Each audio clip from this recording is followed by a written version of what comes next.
Hey, I have an online coding business and I'm focusing on Python. So for a year now I am a full-time online business owner, so I'm working in the Python education space.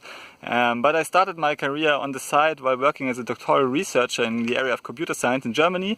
And I finished some Python freelancing jobs while I was doing the work there, in order to get some feeling about the business world.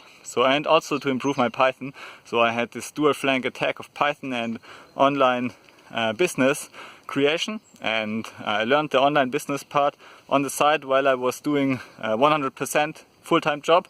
And then after finishing my doctoral research at university, I started to go into the Python world full-time, and I actually enjoy it. Now I have a lot of spare time, and basically I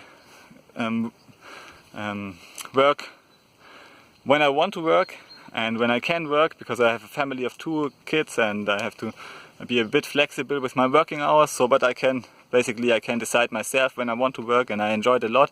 Now I just came from bringing my son to kindergarten and I'm walking home.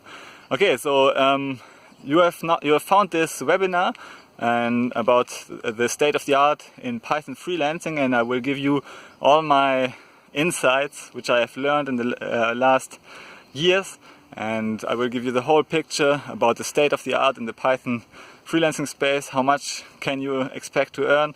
What are some good strategies? What are the different ways of earning money online with Python, and how do you have to approach this new business venture of yours? So check it out. I'm happy to have you here, and see you in a moment. Bye.